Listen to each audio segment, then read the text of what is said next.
저는 그냥 시골 목사, 평범한 그런 목사입니다.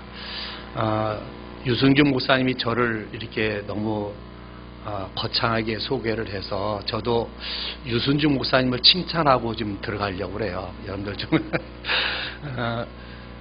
제가 총회 일을 지금 맡아서 일을 하고 있거든요. 총회 일을 맡아 일하고 있는데 한 장로님이 저에게 찾아왔어요. 목사님이 유승준 목사님이 이야기하면 짜고 치는 뭐죠? 많이 쳐보셨죠? 그래, 막 짜고 치는 거 쓰더래요. 그런데 한 장로님이 저에게 찾아와서, 아니 목사님, 예, 그랬더니 거기 유승준 목사님 있죠? 그래서 있죠. 저희 노예 지금 석입니다. 그랬더니 그러시죠.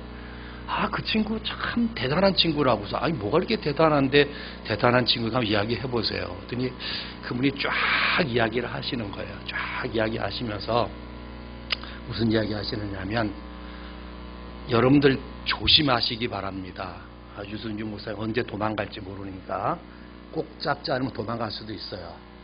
좋은 교회를 도망가는 것이 아니라 힘든 교회로 도망갈 수 있어요.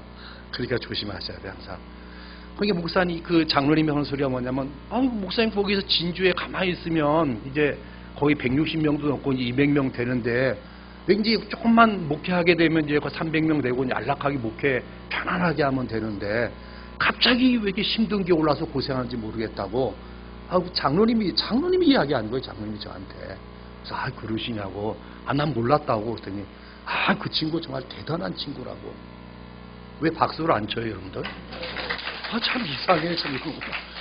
이렇게 남을 칭찬하면 여러분들 할렐루야, 하나님 감사합니다, 박수를 치셔야 되는데 여러분들 남 칭찬하면 좀 마음이 좀 끓여가지고 그러시는데 여러분들 그러시면 안 돼요.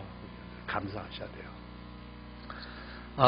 여러분들 제가 시간 배당은 40분만 받았어요. 그런데 더 할 수도 있고 줄일 수도 있어요. 그런데 아마 여러분들이 유승준 목사님한테 많이 교육을 받아서 제가 좀 줄이고 해서 제가 40분만 딱 쓰려고 합니다. 여러분들 좀 양해해 주시고 조금 길어질 수도 있어요. 제가 31년째 지금 한 교회 담임하고 있으니까 한번 생각해 보십시오. 많은 산전수를 다 겪었지 않았겠어요? 또 동네 사람들과의 많은 그런 산전수도 겪지 않았겠어요? 여기는 도시이기 때문에 그런 영향을 안 받지만 시골은 시족사회이기 때문에 많은 영향을 받습니다. 특히 동네 사람들에게 굉장한 영향을 받아요. 여러분들 그런 느낌이 안 돼요? 시족사회에서 여러분들 그런 느낌이 없어요? 있어요. 정말 있어요. 제가 거기에 처음 부임해 갔더니 88년도에 제가 갔거든요. 근데 그때 사례비 4,510원을 딱 주더라고요. 그때 강도사로 갔으니까 강도사님 이게 사례비입니다. 그렇더라고요. 그러시냐고. 감사하다고. 그때 당시만 해도 우리 노예 총회에 무슨 제도가 있었느냐면 여유가 있는 목사님들은 도시에 개척하면 목사 안수 받을 수가 있고, 그렇지만 이제 총회 제도가 그런 제도예요. 그러니까 개척을 하면은 목사 안수 받을 수 있는 거예요. 개척을 못하면 농어촌 교회에 들어가야 되는 거예요. 그래서 저는 이제 그런 게 없으니까 농어촌 교회로 그냥 들어갔죠. 제 프로필은 원래 제가 서울제일교회 출신입니다. 여러분 서울제일교회 출신 계신지 모르겠지만, 그 다음에 제가 이제 김상철 목사님이십니다. 저희 담임 목사님 그때 당시에. 두 번째로는 민영환 목사님, 여러분들 알고 계실지 모르겠어요. 강석교회에 제가 5년간 거기서 있었습니다. 그 다음에 이제 강도사가 되어서 이제 성원교회, 지금 마포구 신수동, 마포죠. 마포경찰서 바로 앞에 거기 성원교회가 있습니다. 박영호 목사님, 그 교회에 있다가 이제 그 여주로 내려가게 된 거죠. 거기서 이제 목회를 지금까지 이제 해오고 있습니다.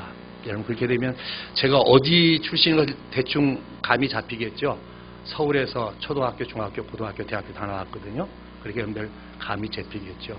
제가 전차를 타던 시대예요. 기동차를 타던 시대예요. 기차를 타던 시대입니다. 이상하다. 도대체 나이가 몇 살을 먹었나? 보기에는 굉장히 젊은 것 같은데 어떻게 기차도 타고 전차도 타고 기동차도 탔다고 하나? 여러분, 저는 장춘체육관 앞에 연못에서 수영한 사람이에요. 스케이트를 탄 사람이에요. 이해가 되죠? 이제 우리 학생들은 웬 석기시대 이야기를 하느냐 그러는데, 그때가 아니에요. 우리나라가 발전한 지 얼마 안 됩니다. 여러분들 굉장히 발전했죠. 지금 제가 말씀드리고 싶은 것은 이제 설교 도중에 말씀 도중에 여러분들에게 저희 상황에서 좀 이야기도 할 겁니다. 자, 오늘 본문의 말씀은 직분자와 교회 생활이 얼마나 중요하다는 것을 여러분들이 잘 아셔야 됩니다. 직분자의 교회 생활은 그 핵심이 뭐예요? 여러분들의 신앙생활의 핵심이 뭡니까? 여러분들의 신앙생활의 핵심은 다른 것이 아니라 예수 그리스도입니다. 여러분들이 이거 놓치면 아무 소용없어요. 우리 중고등부 지금 수련회 어디로 가는 거예요? 네? 태국? 좋은 데 가네. 치앙마이? 가세요. 가서 잘 먹을 생각 절대 하지 말고 거기서 주님 안 만나면 저 비행기 안 탑니다. 딱 이렇게 선언하고 가세요. 무슨 말인지 알겠어요? 이상하다. 저 목사님 이상하네. 거기서 여러분들이 편안하려고 해서 가면 절대 안 돼요. 거기서 주님을 만나야 돼요. 무슨 일이 있어도 주님을 만나야 돼요. 주님 만나면 해결될 거예요. 모든 것이 다 해결돼요. 지금 우리 집사님들, 권사님들, 장로님들, 목사님들 성령님께 감동시켜서 아침 먹고 출발하게 하는데 정말 감사하죠. 뭐 어떻게 하겠어요?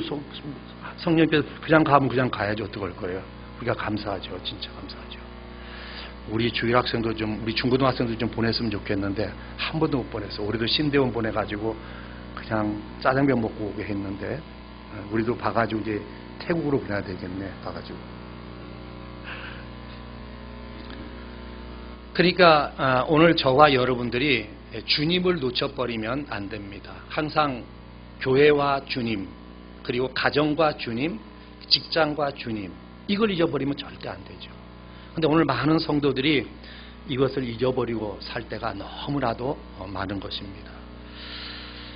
가정의 냉장고가 비면 어디로 가야 되죠? 슈퍼로 가야 되죠. 맞습니다. 거기 가서 물건 사도 또 집어내야 되죠. 자동차가 기름이 떨어지면 어디로 가야 되죠? 주유소 가서 기름을 가득 채우면 되죠. 그러면 이제 마음대로 어디든지 갈 수 있죠. 여러분들의 신앙이 이렇게 바닥이 나면 어디로 가야 돼요? 교회로 가야죠. 교회 와서 또 우리 목사님의 말씀을 듣고 그리고 새롭게 무장해서 이제 출발을 해야 되겠죠. 이번 우리 새로 된 집사님들, 저희도 오늘 성찬 예식을 하고 재직 임명하고 지금 이제 저도 내려왔는데요. 우리 집사님들 저도 이제 그런 찬송가를 좀 불렀으면 좋겠다. 우리 집사님들 그걸 안 부르더라고요. 그래서 안 부르고 말았는데 여러분들의 신앙생활이 정말 교회 생활이 너무 중요하다는 것을 여러분들 알고 계셔야 됩니다. 이것을 알면은 여러분들의 삶이 변화될 수가 있습니다. 자, 여러분들 오늘 집사님과 권사님과 집사님, 물론 장로님과 우리 목사님은 물론 성경에도 기록이 되어져 있습니다. 먼저 우리 권사님과 집사님의 그 자질들, 그리고 목사님과 장로님의 그 자질들을 디모데전서를 우리가 살펴보게 되어지면 정확하게 알 수가 있습니다. 여러분 생각으로 우리가 종종 사람을 평가하고 우리가 생각할 때가 참 많이 있는데요. 저도 우리 교회에 보게 되어지면 몰라요. 이 교회는 그게 없을 것 같아요. 권사파가 있고 장로파가, 집사파가 있어요. 그래가지고 얼마나 힘들어요. 목사님들이 제일로 힘들어하는 것이 바로 그거예요. 권사님이, 우리 집사님들이 다 이렇게 계획을 세워놨는데 어느 권사님이 와가지고 그걸 틀어버려가지고 집사님들이 막 상처를 받아가지고 와서 이제 하소연하고, 이제 저에게 직접 하지는 않지만 저희 사모님에게 또 이야기를 하죠. 또 이제 반대가 또 형성이 되어가지고 이제 권사님들이 막 시험에 들어가지고 저 집사 때문에 내가 교회 봉사 못하겠다고 그럴 때가 있어요.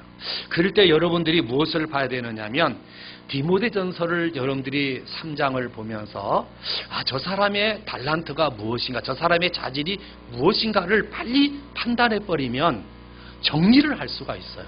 그런데 여러분들이 판단을 못하면은 뭘 할 수 없느냐면 정리를 할 수가 없는 거예요. 그래서 그 사람 볼 때마다 놀라는 거예요. 그 사람 볼 때마다 나는 이 교회 못 다니겠다 이럴 때가 있어요. 저 사람 볼 때마다 나 일을 못해 이럴 때가 있다라는 거예요.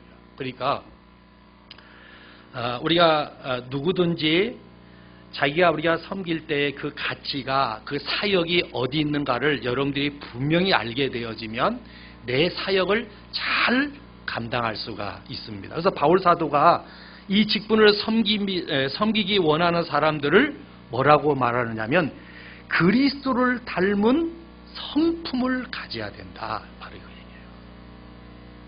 얘기예요. 여러분들의 성품은 내 성품을 가지고 교회를 섬기려고 하면 100번 시험에 들어버립니다.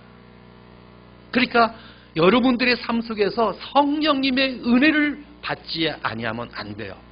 하나님의 말씀 속에서 성령님의 은혜를 받아야만이 여러분들의 삶 속에서 온전히 섬길 수가 있어요.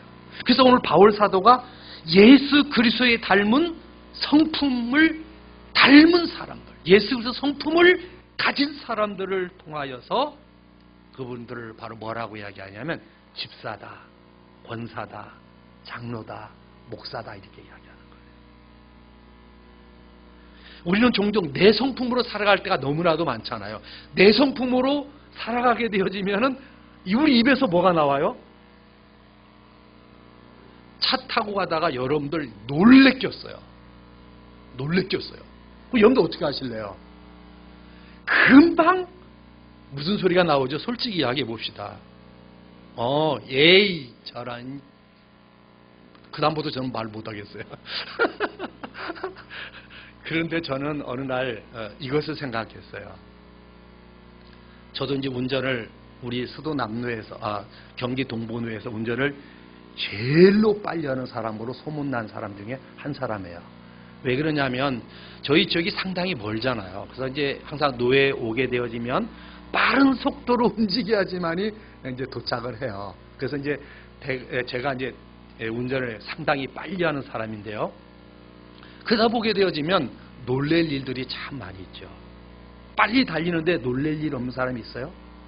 특히 우리 또 여성 되신 분들은 이 지각 공간이 좀 좁아가지고요, 방해할 때가 참 많이 있잖아요.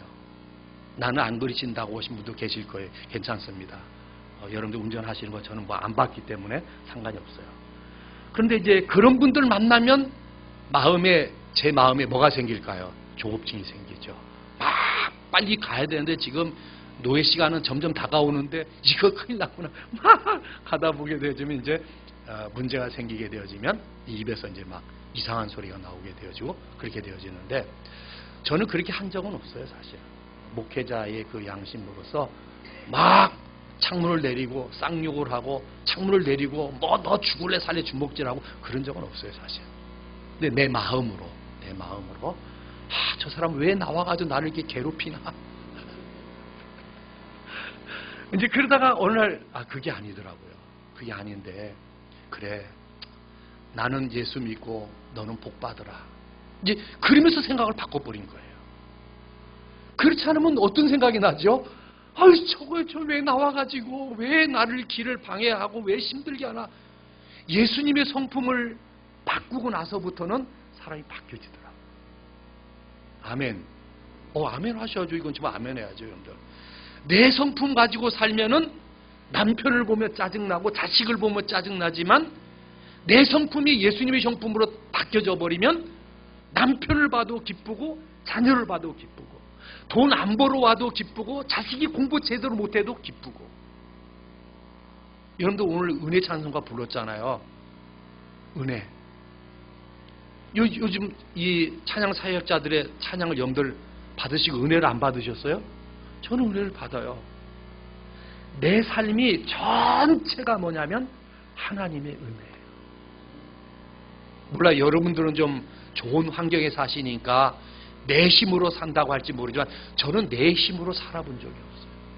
지금까지 모든 것이 하나님의 은혜였었다라고 그런 고백 외에는 할 것이 없어요.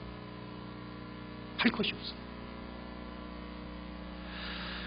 자, 오늘 우리가 바울 사도가 우리에게 말씀한 것처럼 이 직분으로 섬김이 원하는 사람은 그리스도의 닮은 성품 그리고 그 자질을 가져야만이 오늘 주님의 교회도 평안할 뿐만 아니라 저희 교회도 평안할 거예요. 여러분들이 예수님의 성품을 가지고 가정의 삶을 꾸려내려가 봐요. 정말로 감사하는 것 외에는 다른 것이 없습니다. 우리 학생들 아침에 제일 먼저 눈 뜨면 무슨 기도하지? 침대에서 딱 눈 떴어. 무슨 기도해? 한번 이야기해봐. 핸드폰. 누구 메시지 누구 들어왔지? 그거 먼저 보지. 솔직히 이야기해봐.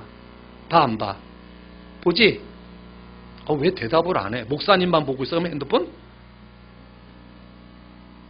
마음이 찔려가지고 대답을 못해요. 자, 우리 이제 집사님도 한번 물어봅시다. 침대 눈을 딱 떴어요. 그럼 뭘 먼저 하시죠? 여러분들 기도를 전혀 안 하셔서 아침에 일어나서 바로 화장실 가셔야 되고 바로 씻어야 되고 바로 세팅해서 이제 직장 출근해야 되니까. 근데 여러분들 저는 아침에 꼭 그런 기도를 먼저 해요.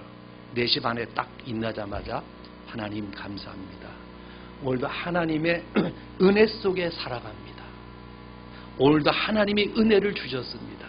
다른 거 안 씁니다. 그래서 주신 자도 여호와시요 취하신 자도 여호와십니다.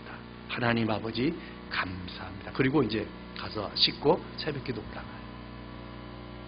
근데 되게 그런 기도를 안 하는 것 같아요. 뭐 있나면 바삐 움직이려고 막 그 짧은 시간이거든요. 긴 시간이 아니에요. 1분도 안 되는 기도 시간이에요. 짧은 기도 시간. 그 기도가 내 삶을 끌고 가는 것을 볼 수 있어요. 내 삶을. 여러분도 좀 그래 하면 얼마나 좋을까요? 아침에 딱 일어나자마자 하나님 내 생명을 연장시키신 분도 하나님이십니다.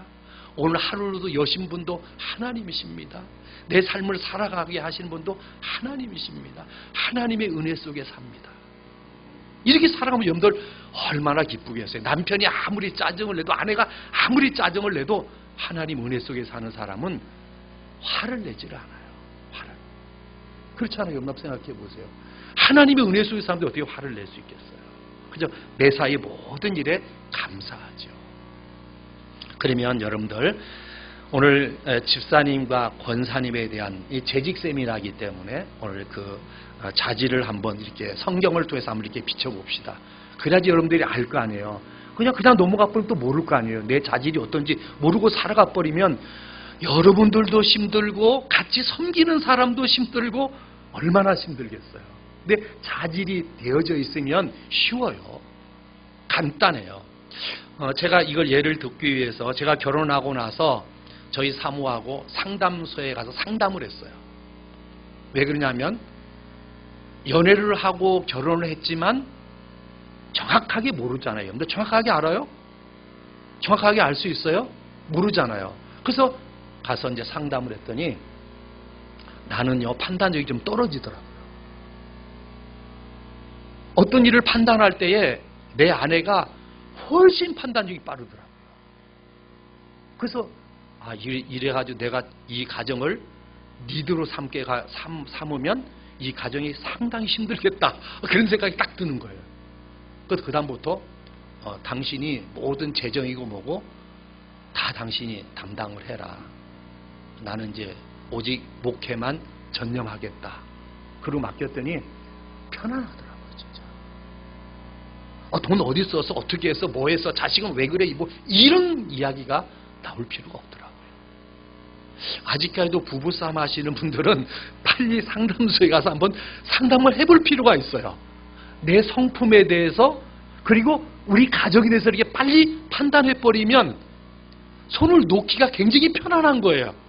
우리 집사람들도 자질을 알면은 손을 놓기가 편안한 거예요. 그걸 안 되는 것을 억지로 붙잡고 가려고 하니까 여러 사람들을 상처 주고 여러 사람들을 힘들게 하는 거예요. 여러 사람들을. 근데 내 성품을 알고 내 자질을 알면은 그럴 필요가 없는 거예요. 이것은 내 일이고 내 일이 아니다는 것을 빨리 정리할 수가 있잖아요. 자, 그래서 물론 우리 장로님과 목사님의 자질은 15개로 나눠져 있습니다. 여러분들 디모데전서 3장 1절에서 7절 말씀까지 15개로 나눠져 있고요. 그 다음에 우리 이제 권사님들과 우리 집사님들은 자질이 몇 개로 나눠지냐면 12개로 나눠져 있어요.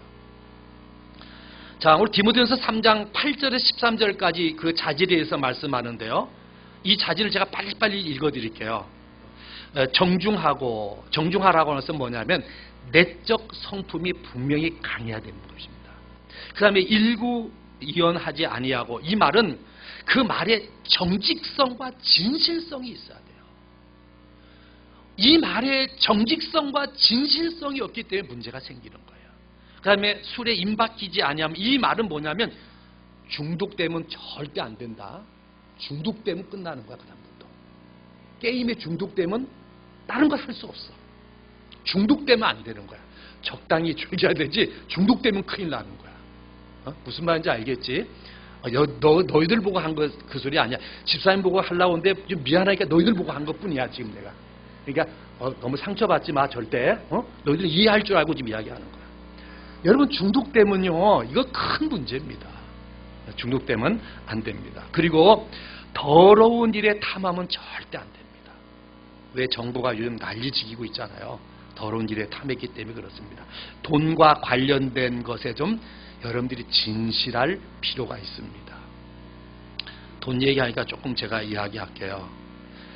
제가 이번 11월 달에, 작년 11월 달이죠. 작년 11월 달에 아무것도 안 보이는 거예요.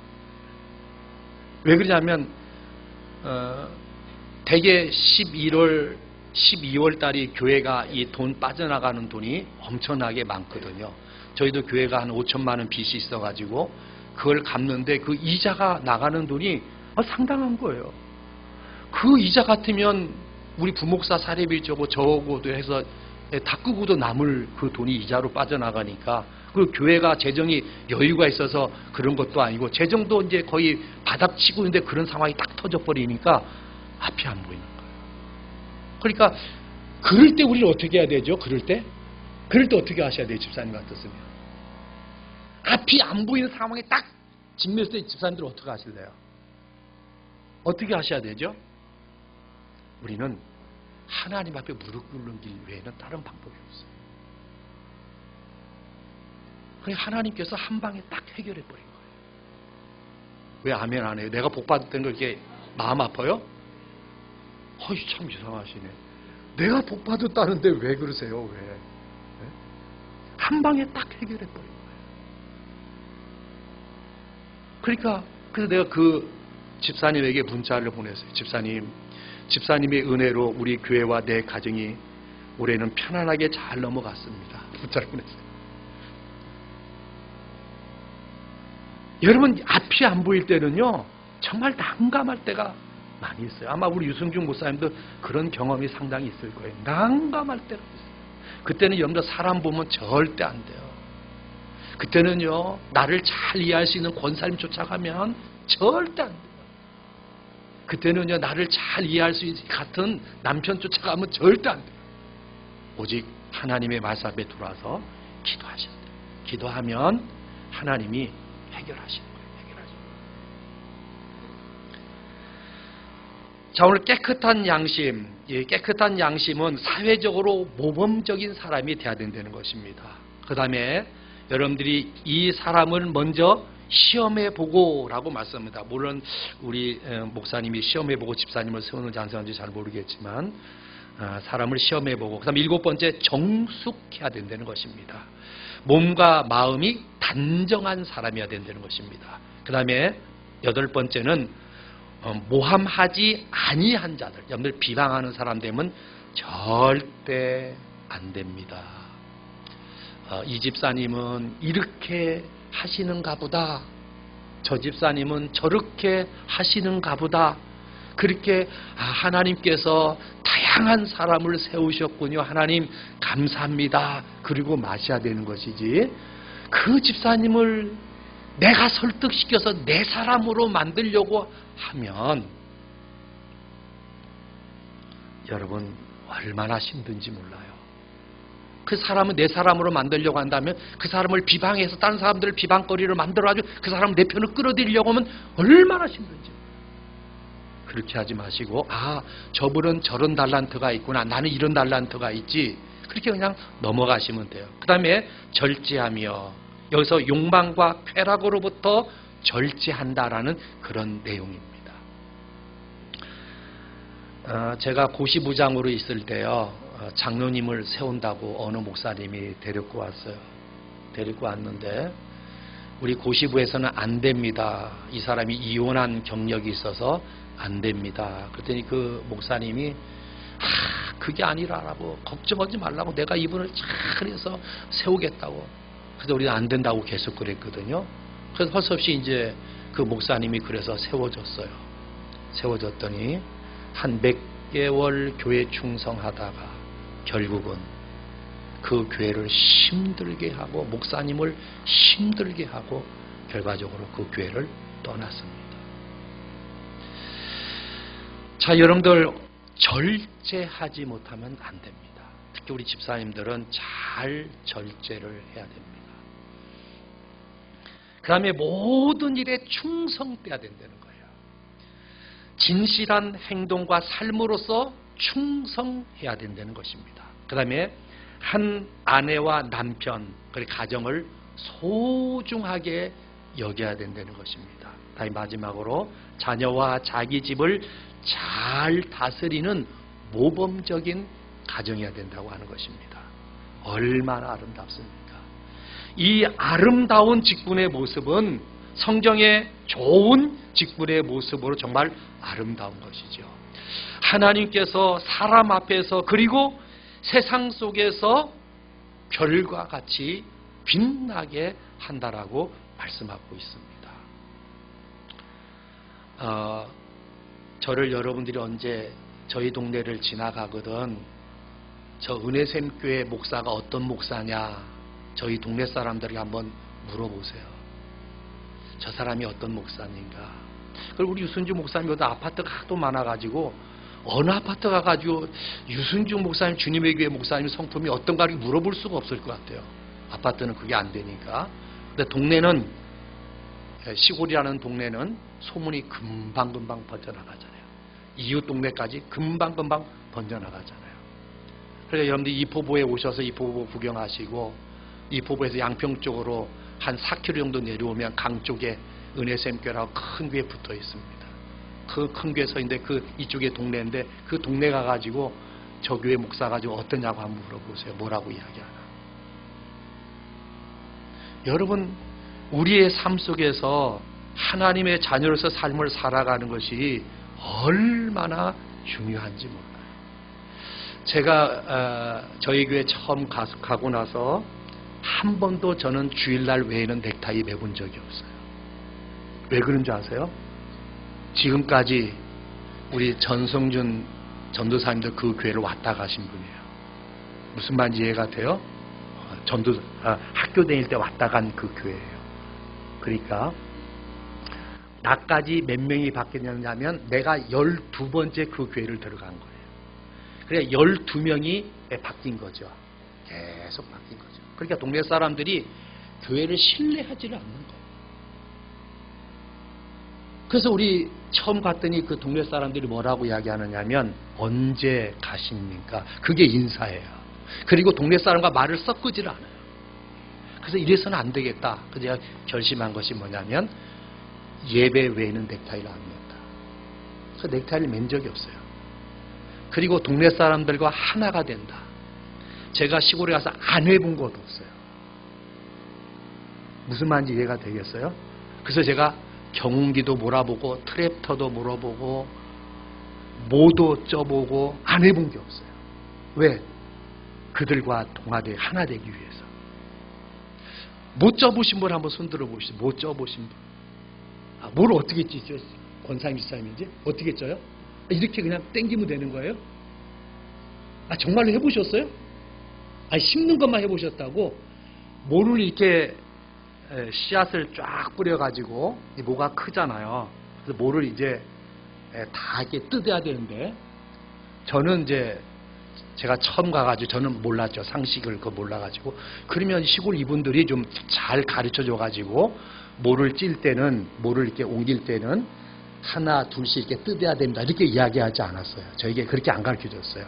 그냥 움푹 집어가지고 지푸라기 묶어서 던지면 되는 줄 알았어요. 그러니까 뭐 쉽더라고요 그게. 그러니까 이상하게 전도사님, 강도사님 너무 잘한다는 거예요. 저는 신이 나가지고 너무 또 열심히 했죠. 그런 나중에 이제 심을 때가 됐어요. 심을 때가. 심는데 난리가 난 거예요. 왜 난리가 난 줄 아세요, 여러분들? 예? 안 뚫려가지고 나 때문에 줄이 안 넘어가는 거예요. 내 것 때문에 잡은 사람들이. 그러니까 이 전사님이 일 시켜가지고 일이 이렇게 됐다고 그러는 거예요. 그래서 왜 그러시냐고 했더니, 아니 강도사님 이거 뜯을 때는 하나씩 둘씩 이렇게 뜯어놔야 되는데 이렇게 뭉텅이로 뜯어놔가지고 이거 다시 다 해야 되니까 시간이 많이 걸리는 거예요. 나 몰랐다고, 죄송하다고. 그래도 뭐를 다 신고 왔어요. 동네에 소문이 바자자하게 퍼져나간 거예요. 그 강도사 와가지고 뭐를 쪘는데 그렇게 다 동네 사람들이 만날 때마다 웃는 거예요. 웃는 거예요. 그러면서 내가 소개가 되는 거예요. 그 새로운 그 강도사가 있는데 그 강도사가 그렇게 하더라. 또 하루는 제가 이제 경운기를 어떻게 할지를 모르잖아요. 그래서 경운기를 이제 배우게 됐어요. 시간이 너무 많이 간 것 같은데. 은혜가 돼요? 내가 고생해서 그렇죠, 여러분들. 그런데 이제 조금 더 시간 할게요. 제가 조금만 더 할게요. 경운기를 몰고 가는데 경운기를 어떻게, 여러분들 경운기가 그냥 가는 것 같지만 여러분 경운기는 정말 위험한 기계예요. 정말 위험한 기계예요. 그런데 알면 편안한 기계예요. 경운기를 몰고 갈 때 그냥 이렇게 갈 때는 이게 경운기가 이렇게 핸들이 올라가면 X자로 꺾입니다. X자로 이렇게. 그게 X자로 꺾이는데 이리 가려고 하면은 이쪽 걸 당겨야 되는 거예요. 이쪽으로 가려고 하면은 이쪽 걸 당겨야 되는 거예요. 반대가 돼 있는 거예요. 이 내려왔을 때는 이쪽으로 가려면 이쪽 거 당기면 돼요. 이쪽 거 당기면 이쪽 거 당기면 가는 거예요. 그런데 저는 그걸 몰랐잖아요. 그래가지고 경운기를 몰고 가다가 논두러기로 굴러 떨어져 버렸지. 떨어졌는데요. 정말 죽지 않은 게 다행이었어요. 하나님의 은혜로 살아났어요. 이 엉덩이부터 이 아래 종아리까지 완전히 가지가 돼버렸어요. 무슨 말인지 이해가 돼요, 여러분들? 가지. 멍이 들어가지고 완전히 두 다리가요. 완전히 가지가 돼버렸어요. 그 경운기에 치여가지고. 그 동네 소문이 또 바자삭이 나버리고. 그 강도사 그 경운기 몰고 가다가 눈두덩이 떨어져서 죽을 뻔했다다. 그러냐고 동네 소문이 바자삭. 그러면서 이제 한 사람 두 사람 이제 마음 열기 시작하는 거죠. 무슨 말인지 알겠어요, 여러분들? 거기 지금 치앙마이 가는 거 여러분들 놀러 가는 게 아니라니까 정말. 이 목사님처럼 그런 정신 안 갖고 가면은 비행기 타다 그냥 오는 거야 정말. 전도 한 번도 못 하고. 무슨 말인지 알겠지? 모야 깨물어도 기도해야 돼 밖에서. 그리고 이제 동네 사람들과 이제 서로 이제 제가 안 해본 것 없어요, 여러분들. 가지순 쳐봤죠. 또 여러분들 우리 동네는 금사래기 참외가 유명하잖아요. 그래서 금사래기 참외도 심고 안 해본 게 없어요. 그들의 마음과 함께 동화되기 위해서. 그러고 나서 이제 저희가 교회를 짓게 되었어요. 교회를 짓는 이야기까지 다 끄집어내려면 이제 밤새도 제가 부족한데요. 이제 대충만 말씀드릴게요. 땅을 샀어요. 어떻게 땅을 샀어요? 정두금 칠 게 돈이 없는 거예요. 너무 힘든 거예요. 그래서 제가 힘들면 어떻게 해야 된다고요, 여러분들? 기도해야죠. 그리고 저는 하나님, 내가 이렇게 모아가지고 땅을 계약을 했는데 하나님하고 나하고 이건 피차망신입니다.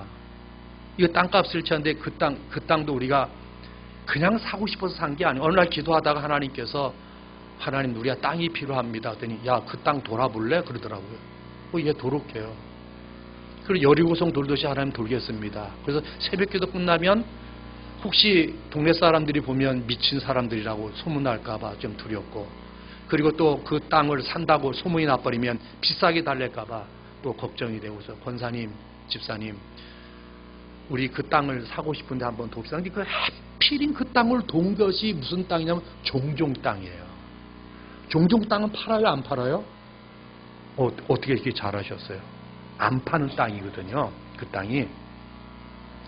그런데 그 땅을 우리가 이제 모르고 돌다 보니까 어느 날 갑자기 우리 집사님에게 목사님 그 땅을 이제 판다고 합니다. 그러냐고.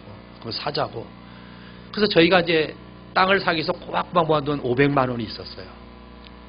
그래서 이제 그 500만 원을 내고 땅을 샀어요. 지금은 뭐 그게 돈 가치가 어마어마하게 큰 땅이 됐지만, 가치가 어마어마하게, 지금 저희 교회가 공시지가로 5억 6천이거든요. 그러니까 현시가로 따지면 뭐 그와 말할 수 없죠. 어마어마하죠. 그래서 이제 그 땅을 사는데 무슨 일이 벌어졌느냐면 잔금을 치를 수가 없는 거예요. 여러분들처럼 교인이 많으면 얼마나 좋겠어요. 제가 뭐 얼마든지 일을 저지르겠죠. 근데 할 수가 없는 거예요. 그래서 어서없이 기도하는데 그때 마침 저희 동네 사람이 저희 교회를 들어오게 되었어요. 그런데 수예배도 드리면서 기도를 하는데, 하나님 중도금이 없어서 큰일 났어요. 중도금 띠키게 되었습니다. 하나님 어떻게 하시면 좋겠습니까? 기도하고 있는 거예요. 그 소리를 듣고 이분이 무슨 소리 하느냐면, 이제 목사님, 그러면 내가 받을 돈이 있는데 나에 대해서는 기도 좀 해주십시오. 받으면 그 돈 내가 다 치르겠습니다. 그러니까 지금 뭐가 보인 거예요? 하늘에 구름이 보인 거예요. 구름이. 얼마나 감사한지. 그다음부터 뭐 기도 외에는 다른 것이 없는 거예요. 정말로 여러분들. 기도하기 시작한 거예요. 기도하는데 그때 저희가 이제 경인노예에 있었습니다. 경인노예. 노예가 크지 않았기 때문에. 그래서 이제 여주 평택까지, 그 인천까지 해가지고 경인노예에 있었어요. 그때 노예가 이제 인천에서 열리게 돼서 인천으로 가게 되었는데, 노예 한참 뒤에 전화가 왔어요. 전화하는데 무슨 얘기가, 마침 그 사람이에요. 그래서 왜 그러시냐고, 이게 목사님 한번 좀 만나고 싶다고. 그래서 그러시냐고. 그래서 갔더니 양복점으로 저를 데리고 가요. 양복점. 그래서 양복을 와이셔츠부터 넥타이까지 한 벌을 쫙 맞춰주는 거예요. 다시 다방에 가자는 거예요. 왜 그러시냐고. 나 지금 노예 중인데. 이 목사님 그게 뭐, 잠깐 오시라고. 갔더니 현찰로 돈을 딱 내놓는 거예요. 나 돈 때문에 떨어본 적 그때밖에 없어요. 진짜. 야, 이게 돈 때문에 떨어본 적, 그 돈을 딱 주는데, 그때 기차 타고 전철 타고 다닐 때거든요. 전철이 없어 기차 타고 다닐 때거든요. 그러니까 청량에서 기차를 타야지 양평이 내리고, 양평에서 또 제가 버스를 타야지 집에 들어가야 되거든요. 그러니까 그 돈을 가지고 걸어갈 수가 없는 거예요. 그래서 은행에다 돈 넣어버리면 편한데 은행에다 돈 넣을 수도 없는 거고. 그래서 그 돈을 가지고 노예도 안 하고 양복 한 벌 붙잡고 덜덜덜 떨면서 집에까지 와가 창문 닫히는 거예요. 하나님께서 그렇게 역사하시더라고요. 그러니까 여러분들, 제가 지금 말씀드리는 것은 뭐냐면, 여러분들이 근심, 걱정하지 마시고 기도하시는 거예요. 기도하시면, 여러분 기도하면은요, 하나님의 일, 하나님께서 일하시는 게 쉬울까요? 내가 일하는 게 쉬울까요? 그거 아시면서 왜 기도 안 하는지 나 도대체 이해가 안 돼요. 훨씬 쉽죠, 여러분들. 삽으로 일하는 게 쉬워요? 포크린이 일하는 게 쉬워요? 포크린이 일하는 게 훨씬 쉽죠. 근데 우리는 황금빛 내 인생 보면서 웃고 앉아있어 기도 안 하는 거예요. 저도 보거든요. 저는 그 드라마를 보면서 참 이 작가가 굉장히 심도 있게 참 다뤘다라고 생각이 들어요.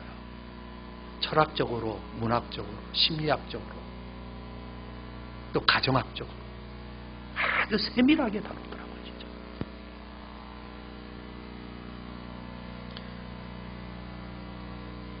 여러분 잘 아는 우리 로마서의 전장을 이렇게 보게 되어지면요, 1장에서 11장까지는 교리 부분이고 12장에서부터 16장 27절 말씀까지는 우리의 삶에 대해서 기록이 났잖아요.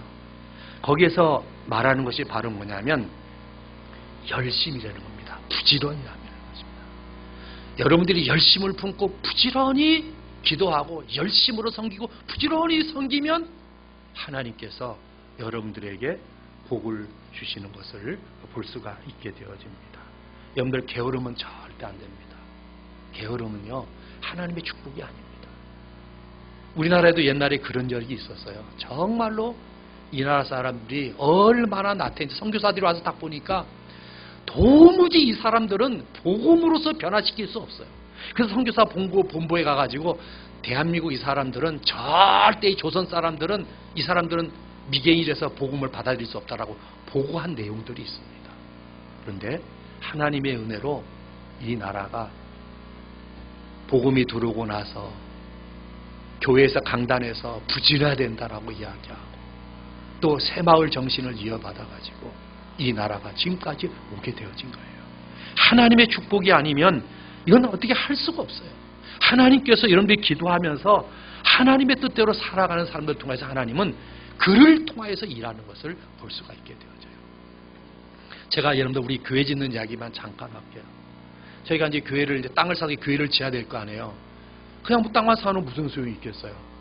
교회를 짓기 시작하는데 돈이 있으면 교회를 짓고 돈이 없으면 기도한다. 제 신앙 제가 교회 세울 때 모토를 그렇게 세웠거든요. 근데 그렇게 하니까 빚 갖고 교회 질 수는 없잖아요. 하도 그때 당시에 빚 갖고 교회 져가지고 교회가 어려웠던 교회들이 너무 많았기 때문에 저는 우리 성도들에게 이야기하면서 하나님께서 우리에게 은혜 주시면 교회 짓고 은혜 주시지 않으면 교회 안 짓는다. 그런 마음을 시작을 한 거예요. 그러다 보니까 8년이 걸렸어요. 저희 교회 짓는데 8년 걸렸습니다. 그러니까 땅 대메우기 하고 그 다음에 이제 1층 짓고 기둥 세우고 또 이제 위에 천정 가로막고 그리고 이제 돈이 되어지면 아래층 이제 블록 쌓고 그것도 돈이 되어지면 1층 블록 쌓고 돈이 되어지면 이제 창틀 틀어막고 이렇게 하다 보니까 한 뭐 7, 8년이 흘러가 버린 거예요. 하루는 동네에서 대동회가 열렸어요. 대동회가 무슨 회인지 알아요? 동네 사람들 전체 모여서 회의를 하는 거예요. 이런 리가 없어요. 동네 전 사람들 회의를 하는데 무슨 회의냐면 자, 우리 동네에 건물이 하나 세워지는데 교회가 세워진다. 이 교회는 우리 동네의 상징이 될 수도 있다. 예수 믿지 않는 그 이장이 그런 얘기한 거예요. 그러니까 우리 동네가 돈을 좀 모아서 교회 짓는데 좀 우리가 좀 도와주자. 그래가지고 돈을 400만 원과 500만 원을 갖고 왔어요. 예수 안 믿는 사람들 이야기 지금 갖고 왔어요. 그때 우리 집사님이 나는 그 돈을 받아가지고 지금 뭐 보이라도 설치해야 되고 창틀도 막아야 되고 막 그 전기공사도 해야 되고 그러는데 우리 집사님이 목사님 그거 받지 맙시다. 그거 받으면요 올무가 돼가지고요 동네 사람들이 휘둘릴 수가 있습니다. 그러는 거예요. 나는 하나님의 은혜로 생각하는데 우리 또 집사님들도 그런 눈이 있나 봐요. 같이 동네 사람들하고 이렇게 부딪혀 살아보니까 그렇게 시달릴 것 같은 그런 눈이 있었던가 봐요. 그러냐고. 그래서 이제 이장님 그 성의는 대단히 감사한데 우리 교회에서 회의해가지고 안 받기로 했습니다. 받지 않겠습니다. 그러니까 주는데 거저주는데도 왜 안 받냐고. 그리고 투덜투덜하고 이제 돌아간 거예요. 그것도 동네가 또 다시 또 대동회가 모였어요. 제가 생각한 것보다 19분이 더 지났어요. 대동회가 또 모인 거예요. 대동회 모여가지고 무슨 얘기했냐면 야 교회가 돈을 안 받는다고 하니까 우리가 한 가정당 한 사람씩 그 교회의 어떤 일을 할 때 도와주자. 그렇게 회의가 가결이 된 거예요. 그래가지고 우리 교회는 누가 졌냐면 동네 사람과 우리 교인하고 같이 졌어요. 왜 아멘 안 하시는지 몰라 진짜. 딴 데는 교회 진다고 데모하고 난리인데 우리 교회는 그렇게 졌다니까 정말로. 그렇게 졌어요. 그래가지고 교회 지면서 아주 그때 상풍백화점 무너질 때입니다. 저희 옥상 스라브 칠 때가 상풍백화점 무너질 때예요. 상풍백화점 무너질 때. 저희 스라브 칠 때가 바로. 그래가지고 동네 사람들 다 붙어가지고 대개 여러분들 공사하실 때 보게 되어지면 한 번 걸어서 이렇게 묶거든요. 끈을요. 그렇게 묶으면 안 되는 거예요. 철근 묶을 때 정확하게 다 묶어서 넘어가야 되거든요. 그래서 대개 이 건축업자들이 그렇게 안 해요. 한 칸 띄고 묶고 두 칸 띄고 묶고 세 칸 띄고 묶어버려요. 그 건물이 쉬 망가지는 거죠. 근데 우리는 그것을 알고 동네 사람들 전체 한 줄로 쭉 앉아 70평을 그걸 끈으로 묶어서 쭉 빠져나가는 거예요. 그러니까 하나님의 은혜죠. 오늘 우리 아까 시작하면서 그 은혜 찬송가 부르면서 제가 은혜가 되더라고 제가. 어쩌면 내 설교와 그렇게 동일한 찬송을 부르는가. 하나님의 은혜. 정말 내 삶을 살아온 그 과정을 살펴보게 되어지면 하나님의 은혜가 아닌 것이 하나도 없어. 하나도 없어. 하나도 없어. 내 삶의 모든 것이 다 하나님의 은혜. 그 동네 사람들이 지금 교회가 버드 서 있으니까 양평에서도 택시 타고 전북립 교회 갑시다 그러면 바로 우리 교회 앞에 딱 내려주는 거예요. 이게 하나님의 은혜가 아니면 여러분들의 삶도 제 삶도 거의 똑같으리라고 생각해요. 예수님을 나의 구세주로 고백한 사람들, 주님의 십자가를 바라보고 십자가 앞에 나의 죄를 내려놓은 사람들 다 똑같다고 생각해요. 하나님의 은혜로 사셔야 되는 거예요. 여러분들이 지금 주님의 교회 여러분들 직분을 맡은 여러분들도 내 힘으로 하면은 시험에 들어버려요. 내 돈으로 하면 시험에 들어버려요. 내 지식으로 하면 시험에 들어버려요. 그런데 이상하게 이거 주님의 돈이십니다. 주님의 것입니다. 주님의 은혜로 섬깁니다. 주님의 뜻대로 섬깁니다. 저희 교회는요, 집사님들이 두 분이서 짝을 져가지고 식사를 섬깁니다. 60명, 70명 두 분이서 딱 합니다. 교회는 일을 한번 대주지 않습니다. 저희 교회는 그렇게 해요. 다른 교회는 좀 잘 모르겠어요. 하는 게 잘 모르겠어요. 저희 교회인들은 항상 우리 교인들 아침에 올 때에 우리 집사님 남편들이 손에 이렇게 반찬을 만들어 가지고 와요. 교회는 밥밖에 안 해요. 그러면 그 많은 학생들과 함께 밥을 먹어요. 감사하죠. 은혜로서 섬기면 감사하지만 인간적인 생각으로 섬기면 불평과 원망이 터져나올 수밖에 없어요. 이 주님의 교회도 하나님의 은혜로 2018년도 잘 섬기시기를 주의 이름으로 축복합니다. 그리고 어떤 일이 있으면 기도하세요. 기도하시면 하나님이 해결하십니다. 여러분, 제가 기도할 동안 우리 학생들은 머리에 손을 이렇게 딱 얹고 기도해요. 머리에 손을 딱 얹고, 몰라요. 유승준 목사님 모르겠어요. 저희 교회는 1년에 한 번씩 제가 꼭 안수기도 합니다. 안수기도 다 예배, 송구 영신 예배 때 다 올라오면 전부 다 안수기도하고 다 보냅니다. 그리고 문제 있는 분들은 가슴에 손 얹고 기도하십시오. 질병이 있는 분들은 그 질병에 손 얹고 기도하십시오. 저는 신비주의자는 아니에요. 그렇지만 제가 받은 은혜가 있기 때문에 그러는 거예요. 여러분들 이렇게 기도하시고, 우리 학생들은 기도할 때 하나님 나에게 지혜를 주십시오. 무슨 지혜? 성령의 지혜를 주십시오. 기도하세요. 하나님께 임하시면 여러분들 중에서도 이 나라를 움직이는 사람이 아니라 세계를 움직이는 사람이 나올 수가 있어요. 여러분들 중에서도 얼마든지 노벨 평화상을 받을 사람이 있어요. 얼마든지 노벨상을 받을 사람이 있어요. 그러니까 여러분들 기도하세요. 한번 기도하셨습니다.